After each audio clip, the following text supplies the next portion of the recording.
Hello students, कैसे हैं आप लोग। आज का क्लास डेडिकेटेड होगा हमारा डायमेंशन में। एक बात मैं आपको बता दूं कि फिजिक्स को इसका जो फिजिकल कॉन्सेप्ट होता है, जो जनरल लाइफ से रिलेटेड होता है, जब उस कंसर्न में आप पढ़ते हैं तो पढ़ने का फिर मज़ा आता है।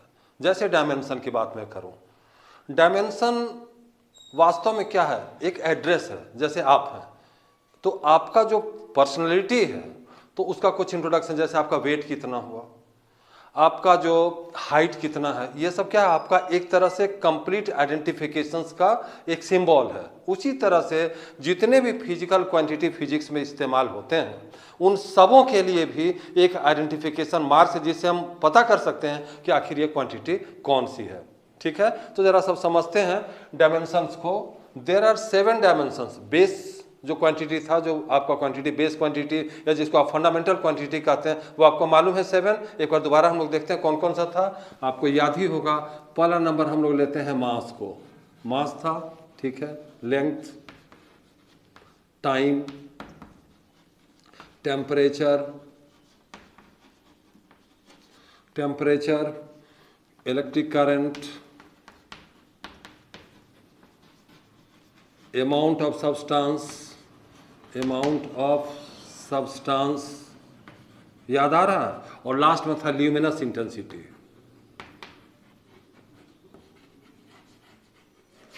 ये जो 1 2 3 4 5 6 7, ये 7 हमारा बेसिक क्वांटिटी, फंडामेंटल क्वांटिटी है। क्यों फंडामेंटल है? क्योंकि टाइम का लेंथ से कोई रिलेशन नहीं है, लेंथ को मास से कोई लेना देना नहीं है। तो ये सारे हमारे जो क्या कहलाते हैं, ये फंडामेंटल क्वांटिटी है, या इसको बेसिक क्वांटिटी कह सकते हैं, या हम इसको बेस क्वांटिटी कहते हैं। इसमें मास को जो रिप्रेजेंट करने के लिए डायमेंशन के अंदर जो हमारा आया, मास को हम लोग रिप्रेजेंट कर रहे हैं एम से रिप्रेजेंट करेंगे, ठीक है। लेंथ एल से होगा। टाइम, डायमेंशन में टाइम के लिए हम लोग इस्तेमाल करते हैं टी। टेम्परेचर के लिए के का यूज होगा। इलेक्ट्रिक करंट ए इस्तेमाल करेंगे।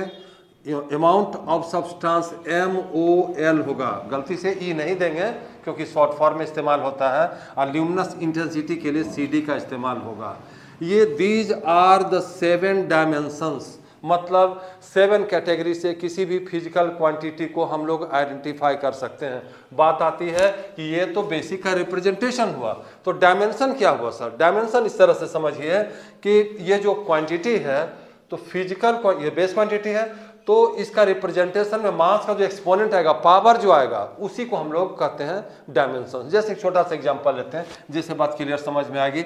मान लीजिए कि आपको कहा जा रहा है कि डायमेंशंस ऑफ वॉल्यूम बताइए। डायमेंशंस ऑफ वॉल्यूम को हम लोग डायमेंशन को रिप्रेजेंट करने के लिए क्या करते हैं, ये जो आपको स्क्वायर ब्रेसेस है या बिग ब्रेसेस कहते हैं इसको, इसको हम लोग इनक्लोज करते हैं। इसका मतलब we are concern with the dimension of a physical quantity. हम लोग डायमेंशंस पे जा रहे हैं, तो वॉल्यूम का पहले फार्मूला पता करते हैं। जरा फार्मूला क्या है? फार्मूला हम लोग को मालूम है कि लेंथ होता है, ब्रेड्थ होता है और हाइट होता है। तो इसमें लेंथ, ब्रेड्थ, हाइट अगर यूज करेंगे और वॉल्यूम है आपका दिया हुआ, तो आपका क्या हो जाएगा? लेंथ के लिए सबके लिए एल ही होगा। लेंथ के लिए भी एल, ब्रेड्थ के लिए भी एल और हाइट के लिए भी एल, क्योंकि ये केवल उसके नेचर को बताता है। ठीक, तो ये आपका आ गया, क्या आ गया आपका? L into L into L, तो L टू द पावर 3। ये जो पावर जो है, this is the dimension. Basic समझिएगा, ये बोलेंगे क्या? हमको ये कहना पड़ेगा कि dimension of volume in length is 3। एक बार मैं लिख दूं इसको तो आसानी होगा समझने। इसको कहना पड़ेगा डायमेंशन ऑफ वॉल्यूम। वॉल्यूम का डायमेंशन किस में? In length. Length is 3। अब आप लोग समझ गए किस तरह से डायमेंशन किसको कहते हैं। डायमेंशन, ये जो the exponents to which the basic quantity is raised to express the dimension is called, this is called dimension, जिससे इसके पावर को हम लोग रेज करते हैं। एक्सपोनेंट बोलिए या पावर कहिए, बेस क्वांटिटी के पावर को ही डायमेंशन कहा जाता है। ठीक है, ये बात आपके समझ में आ गई। आगे बढ़ते हैं, इसका वो तो स्क्रीनशॉट ले लीजिए।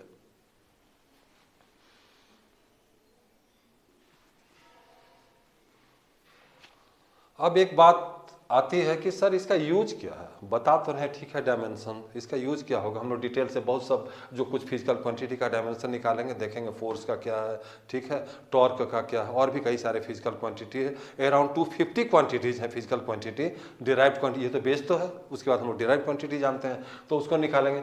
बात आती है कि सर इसका यूटिलिटी क्या है। देखिए इसका यूटिलिटी ये है कि किसी भी जो फॉर्मूले को हम लोग इसके थ्रू डायमेंशनल एनालिसिस के थ्रू, डायमेंशन से थ्रू उसको वेरीफाई कर सकते हैं कि whether the formula is correct और नॉट, उसके वैलिडिटी को हम लोग देखते हैं। दूसरी बात, अगर हमको ये पता है कि particular physical quantity depends upon some quantity, जैसे फोर्स है, तो फोर्स अगर हमको पता है कि मास और एक्सेलरेशन पे डिपेंड कर रहा है, तो हम केवल डिपेंडेंस को देखकर फार्मूला को डिराइव कर सकते हैं। तो ये आसानी हमको देती है, इसलिए डायमेंशन का हम लोग इस्तेमाल करते हैं, ठीक है। अब कुछ हम लोग सिंपल जो हमारे होंगे कुछ बेसिक क्वांटिटी, उसके डायमेंशंस को देखेंगे।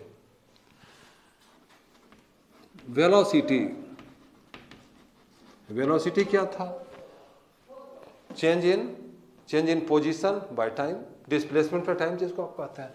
तो डिस्प्लेसमेंट बाय टाइम फॉर्मूला मालूम होना चाहिए आपको, डिस्प्लेसमेंट जो हुआ और अपॉन टाइम। तो डिस्प्लेसमेंट को हम लोग किससे रिप्रेजेंट करते हैं, अभी तो आपको बताया एल से है, डिस्प्लेसमेंट की लेंथ एल और टाइम टी, तो इसको हम लोग लिखेंगे L T minus 1।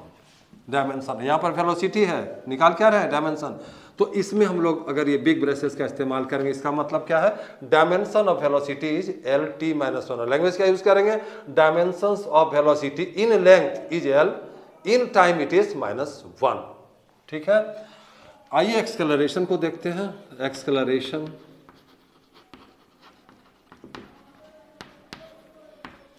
Sir acceleration का कैसे निकालेंगे, आपको मालूम है, चेंज इन वेलोसिटी या एवरेज वेलोसिटी या एवरेज स्पीड, सबका एक ही होगा। तो सिंपल हम यहां पे लिख देते हैं वेलोसिटी अपॉन टाइम। क्या बताया आपको, change in velocity, average velocity, instantaneous velocity, सबका डायमेंशन एक ही होगा। तो वेलोसिटी का हो गया, अभी निकाले हैं एल टी माइनस 1 और अपॉन टाइम टी, तो क्या हो जाएगा L T to the power -2।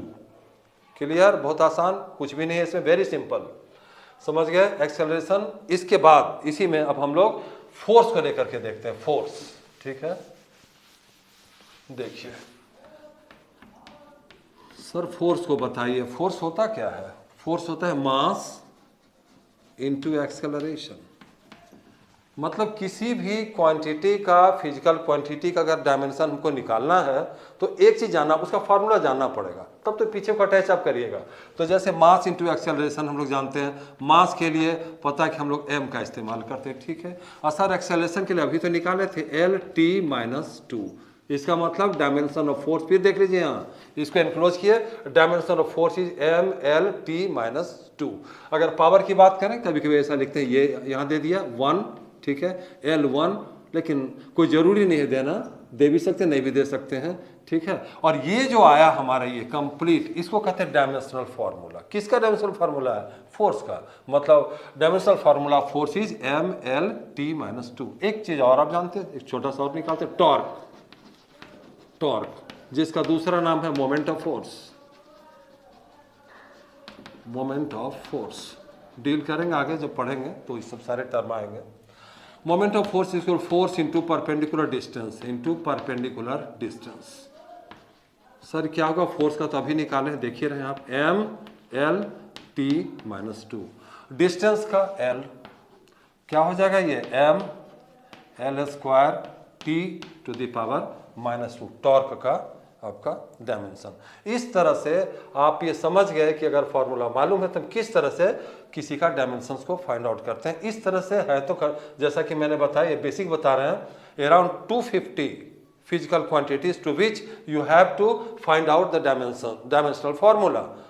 तो इसको नोट कीजिए, इसको फिर कुछ और लेते हैं इसमें आगे, ठीक है। कुछ और फिजिकल क्वांटिटी का हम लोग देखते हैं। अभी आप लोग क्या क्या जाने, आप समझे वेलोसिटी कैसे निकालेंगे, कैसे एक्सेलरेशन निकालेंगे, कैसे फोर्स निकालेंगे। अब हम लोग नेक्स्ट एक लेते हैं जो बहुत पॉपुलर है, बराबर यूज होता है, वो क्या है, फिजिक्स का क्वांटिटी, वर्क। सर वर्क का और एनर्जी का तो आप जानते ही हैं, दोनों में फॉर्मूला क्या इस्तेमाल होगा, दोनों के लिए एक ही आएगा।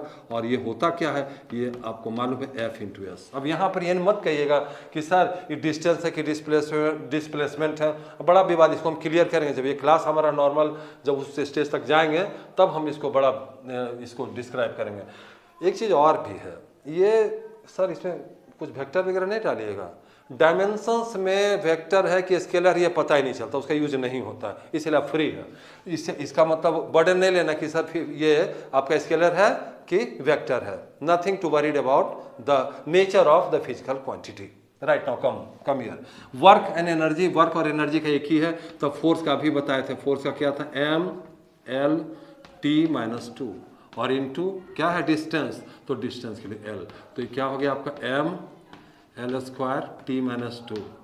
एक बात आप गौर किए, ध्यान में आया क्या आपका, अभी निकाले थे किस चीज़ का वैल्यू, अभी निकाले, जरा गौर कीजिए, समझिए फिजिक्स को। इसके जस्ट पहले हमने निकाला मोमेंट ऑफ फोर्स, टॉर्क, वो अलग चीज़ है, लेकिन डायमेंशन दोनों का मैच कर रहा है, जो ये है वही उसका। इसका मतलब इस बहुत सारे ऐसे फिजिकल क्वांटिटी हैं जिसके डायमेंशन सेम होते हैं, मतलब उसके डायमेंशंस को देख करके exactly we can not predict that which quantity belongs to that particular dimensions, नहीं पता कर सकते हैं, एग्जैक्टली नहीं कर सकते हैं, ये वही है। क्यों, यही चीज़ तो आपका मोमेंट ऑफ फोर्स का भी, जिसको टॉर्क हम लोग कह रहे थे, टॉर्क का भी यही आया, ठीक है, और वर्क का भी यही आया। कैसे कहेंगे ये टॉर्क के लिए है, इसके लिए, तो ये इसकी थोड़ी सी कमियां, लिमिटेशन को आगे हम लोग डिस्कस करेंगे। बीच में ये आया तो हमने आपका ध्यान दिलाया कि वर्क का जो डायमेंशन होता है वही डायमेंशन आपका टॉर्क का भी होता है। वर्क एनर्जी हो गया। नेक्स्ट लेते हैं हम लोग कुछ और टर्म,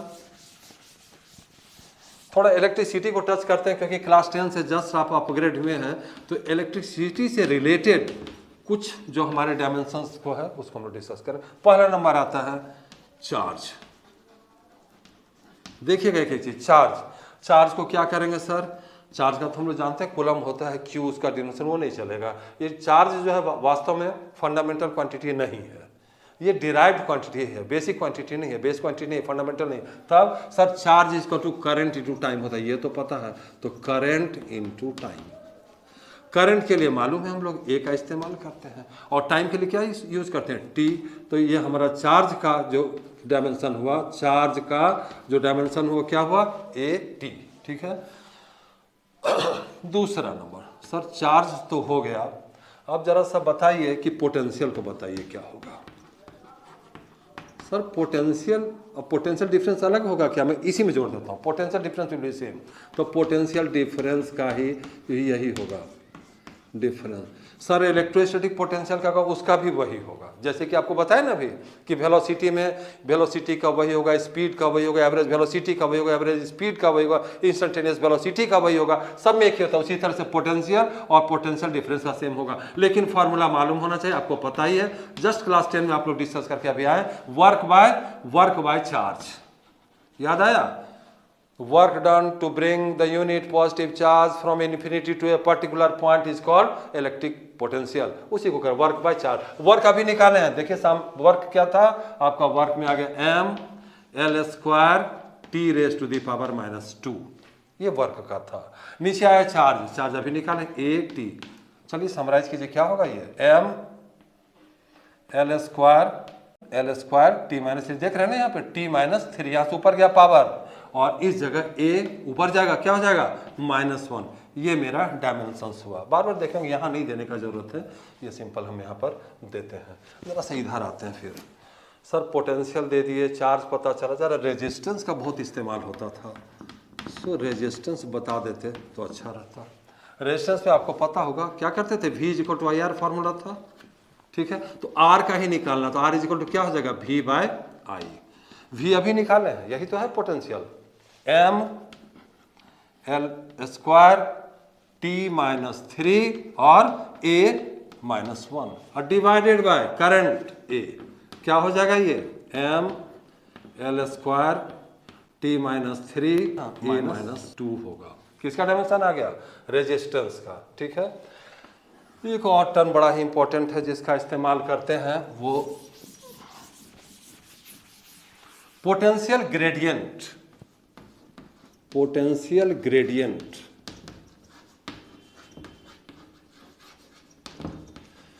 जिस भी जगह में ग्रेडियंट लग गया, पोटेंशियल ग्रेडियंट हो गया, वेलोसिटी ग्रेडियंट भी है, ठीक है, उसको भी ले लेंगे अभी। तो पोटेंशियल ग्रेडियंट का मतलब होता है नीचे आप डिस्टेंस से भाग दीजिए उसको। तो पोटेंशियल अभी हम लोग निकाले थे, पोटेंशियल का क्या था, वर्क बाय चार्ज था ना, वर्क अपॉन चार्ज था, ठीक है। वर्क का क्या था, M L square T minus 2, charge का था 80, ख्याल आया ना आपको, फिर दोबारा, तो ये क्या आ गया, एम एल स्क्वायर, ठीक है, टी माइनस 3 ए माइनस 1। पोटेंशियल, अब पोटेंशियल ग्रेडियंट का मतलब क्या है, पोटेंशियल ग्रेडियंट डिस्टेंस से डिवाइड कीजिए, तो पोटेंशियल यहाँ पर हम लोग क्या करेंगे, डिस्टेंस से डिवाइड करेंगे, ठीक है। तो यहाँ भी डिस्टेंस से डिवाइड करेंगे, इधर आ जाएगा डिस्टेंस, समझ गए बात। और डिस्टेंस के लिए क्या होता है, एल, तो इस जगह आपका क्या हो जाएगा, नीचे जब एल से आप डिवाइड कीजिएगा, एक एल कैंसिल हो जाएगा, सिंगल एल बचेगा, मतलब मेरा आ गया डायमेंशन ऑफ पोटेंशियल ग्रेडियंट, समझ गए कितना हुआ, M L T minus 3 A to the power minus 1, ये डायमेंशन ऑफ पोटेंशियल ग्रेडियंट। इसी तरह से वेलोसिटी ग्रेडियंट भी होता है, वेलोसिटी ग्रेडियंट, वेलोसिटी ग्रेडियंट क्या हो जाएगा, वेलोसिटी अपॉन डिस्टेंस। वेलोसिटी बहुत आसान, एल टी माइनस 1 यही वेलोसिटी है, और डिवाइडेड बाय एल, बड़ा गजब का चीज आ गया, एल एल कैंसिल, बचा क्या, टी माइनस 1, टी माइनस 1। एक चीज गौर कीजिए, टी माइनस 1 आ गया, तो एक टर्म ध्यान में आ गया अब आपको, फ्रीक्वेंसी। फ्रीक्वेंसी क्या होता है, 1 upon time period, 1 upon time period, और 1 अपॉन टाइम पीरियड को टी लिखते हैं, तो क्या आ गया, T minus 1, T minus 1 frequency का डायमेंशन। देख लीजिए जरा, फ्रीक्वेंसी का जो डायमेंशन है वही वेलोसिटी ग्रेडियंट का भी डायमेंशन, दोनों के अलग अलग फिजिकल क्वांटिटी है, दोनों का डायमेंशन। तो आपका जो जेई का है उस एग्जामिनेशन में पूछा जाता है, नीट में भी पूछता है कि क्वांटिटी दिया हुआ रहता है कि किसके डायमेंशन सेम है, तो उसमें हम लोग देखेंगे इस चीज़ को, समझ गए किस तरह से हम लोग इसका इस्तेमाल करते हैं। इसके बाद ये तो बनाने के लिए जान गए, आपके बुक में जो है दिया हुआ एग्जाम्पल्स उसको आप ट्राई करेंगे, और इसके बाद हम लोग बताएंगे आपको कि ये जो डायमेंशन जब ओवर होता है तब आखिर इसके कुछ लिमिटेशंस हैं, इसके कुछ बेनिफिट्स हैं, माने एप्लीकेशन और लिमिटेशन, क्या क्या इस्तेमाल करेंगे। अभी तो जाने कि कैसे बनता है, अब आप जानेंगे कि कहाँ कहाँ इसका यूज होगा, कैसे यूज करता, एप्लीकेशन क्या, और उसके बाद लिमिटेशन क्या है, कहाँ पर ये फेल कर जाता है। कुछ नहीं, जैसे ये फेलियर है, सेम फिजिकल क्वांटिटी नहीं पता के लिए एक ही है, दूसरा साइन कॉस्टेंट कहीं नहीं आएगा, तो ट्रिग्नोमेट्रिक फंक्शन में आपका डायमेंशन फेल कर जाता है, कहीं साइन होगा, कॉस होगा, टेन होगा, आप देख रहे हैं कोई एंगल का डायमेंशन नहीं है। दो सप्लीमेंट्री याद आया आपको, दो क्वांटिटी थी, एक था प्लेन एंगल और एक था सॉलिड एंगल, डायमेंशन है कहीं नहीं, उसका डायमेंशन है, तो जो यूज होगा उसका नहीं पता चलेगा। लेकिन एक बात आती है कि आप पूछ सकते थे, पूछना चाहिए इस बात को कि सर ये जो प्लेन एंगल है, ये जो एंगल आप देते हैं प्लेन एंगल, इसका डायमेंशन क्यों नहीं है, इसका भी कुछ डायमेंशन होता तो अच्छा रहता। आप जरा देख लीजिए, याद आया कुछ आपको, theta is equal to L by R होता है, ठीक है, समझिएगा, theta is equal to L by R होता है। डायमेंशन कैसे होगा, इसका डायमेंशन क्यों सर, लेंथ का डायमेंशन एल होगा, इसका भी एल होगा, जब डिवाइड हुआ तो डायमेंशन लेस हो गया, डायमेंशन, इसीलिए इसका डायमेंशन नहीं है। सर सॉलिड एंगल का होगा क्या, सॉलिड एंगल, इसके भी फॉर्मूला को जरा देख लीजिए कि सॉलिड एंगल में क्या यूज होता है। सॉलिड एंगल में दो एरिया का डिवीजन है, एरिया सबटेंडेड जो करता है वहां पर और सेंटर पर, तो दोनों एरिया बाय एरिया ही है, इसका भी डायमेंशन लेस हो जाएगा। इसीलिए ये सब दोनों सॉलिड और प्लेन एंगल हमारा, और जो 7 क्वांटिटी के बाहर है ये दो नहीं लेते, सप्लीमेंट्री क्वांटिटी का डायमेंशन नहीं होता है। Students, utility of dimension analysis, आखिर डायमेंशनल एनालिसिस का जो हम लोग पढ़े उसका इस्तेमाल क्या है। तो पहला नंबर है फार्मूला को डिराइव करेंगे इसके थ्रू, दूसरा हम लोग देखेंगे कन्वर्ट वन सिस्टम जो हमारा है उससे अनदर, ठीक है, वन यूनिट टू अनदर, जैसे एसआई सिस्टम है सीजीएस में बदलना है, या खुद अपना क्रिएट करना है कोई सिस्टम, तो कैसे करेंगे, तो उसको हम लोग कन्वर्ट करने के लिए सीखेंगे। तीसरा नंबर है to check the correctness of formula, कोई भी फार्मूला दिया हुआ है वो करेक्ट है या नहीं है dimensionally, that we will come to know in the utility of dimensional analysis lecture. Now come here. ठीक है, इसको डिटेल से सबका एग्जाम्पल भी लेंगे और सभी को डिटेल्स हम लोग डिस्क्राइब करेंगे in the next class, in the next lecture. Now come here, limitations भी देख लेते हैं. लिमिटेशन क्या है? No information about scalar and vector. Scalar है या वेक्टर है, कोई इंफॉर्मेशन नहीं मिलता इससे, तो ये इसकी डिमेरिट है, लिमिटेशन डिमेरिट है. दूसरा, नो इन्फॉर्मेशन अबाउट कांस्टेंट. अब अगर कोई फार्मूला है फिज इक्वल टू आपका G M M by R square, इस जी का वैल्यू पारी कुछ नहीं बता सकता, ये इसकी फेल्योर है. जी का वैल्यू क्या होगा? तो यहाँ पर जैसे E is equal to H mu formula है, तो एच की वैल्यू क्या होगी नहीं बता सकता है. तो नो इन्फॉर्मेशन अबाउट कांस्टेंट. तीसरा, फेल्स टू डिराइव ट्रिग्नोमेट्रिक और लॉगरिथमिक.